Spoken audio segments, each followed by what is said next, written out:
Welcome back to Power Lunch, everybody. Some new headlines crossing about Starbucks, the coffee maker dealing now with the fallout of a ransomware attack on its software supplier, which is disrupting the company's ability to pay baristas and manage their schedules.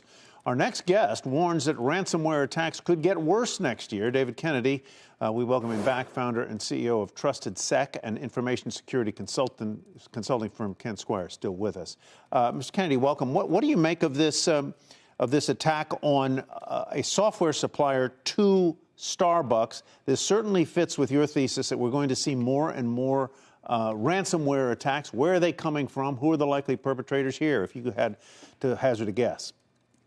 That's right. Unfortunately, this is a third-party company called Blue Yonder, who's a subsidiary of Panasonic. They provide supply chain software management to some of the largest distribution companies in the world, Walmart, you name it. They're kind of integrated into everybody.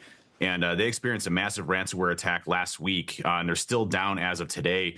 Rumors are that they're looking to pay the ransom and try to recover, which would mean that they are not able to recover from their backups. It's probably a pretty substantial and significant breach to where they're not able to recover. And so you see these what we call supply chain attacks, where you're targeting software that is used as kind of the core critical infrastructure of a lot of these large companies. And it's what we call one-to-many. So they're able to, impact, hundreds, if not thousands of customers all across the world, creating this opportunistic pain point that these companies really just have to pay the ransom to recover back. And that's what we see from a lot of these larger organized crime groups that are more sophisticated in nature. They may only pull off 2, 3, or 4 of these really large heists, but there's so many of these different groups that it seems like it's happening every day.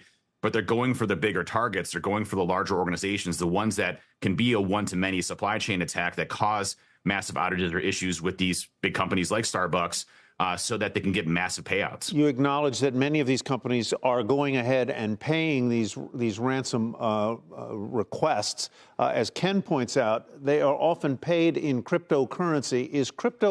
Would ransomware attacks be as severe and as numerous today were it not for crypto, if you had to do it another way? Not at all. And unfortunately, when you look at what the FBI used to do to go after these groups, is they track a lot of the money through money laundering and things like that, which a lot of that ability has gone away with cryptocurrency. The ease of payments, the ability to go and make those payments and for that to be kind of essentially funneled to different accounts becomes very hard for these groups to go and do. And also no real, governance or ability to recover those funds has made it a very opportunistic way for these ransomware groups to, facilitate those payments. I'm not against cryptocurrency in any way, shape, or form, but it definitely has facilitated these groups to be able to get these types of payouts, in millions and millions of dollars. You saw, Caesars paid $14 million. You have these larger ransomware payments of $25 to $30 to $40 million being paid out. That probably would not have been occurring in any way, shape, or form had it been from the birth of cryptocurrency. David, is this right?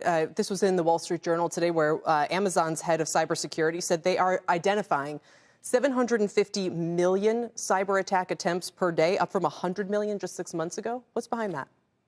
They're making so much money out there right now. You look at the demographics of what we're dealing with, right? You have nation states. So, reportedly all the telecom companies, Verizon, AT&T, T-Mobile. I think T-Mobile's had 6 or 7 different data breaches over the past few years. But the more larger one, where China was able to infiltrate the telecom infrastructure of AT&T and Verizon and record millions of calls and had massive, access to call recordings of sensitive private, communications between governors and senators, White House officials. They hacked apparently Trump and Vance phones to monitor and eavesdrop on conversations from that side. Wow. So you have nation state demographics that are very successful with these hacks, but then the ransomware groups, they're making so much money that this is an interesting field. It's a bubbling field, just like IT, AI, ML, cybersecurity is a bubbling field. And the crimeware side, the organized crime side, ransomware, it pays out. It pays out a lot of money. These folks can make a lot of money, partnering with these other groups and getting more sophisticated cyber weapons. And,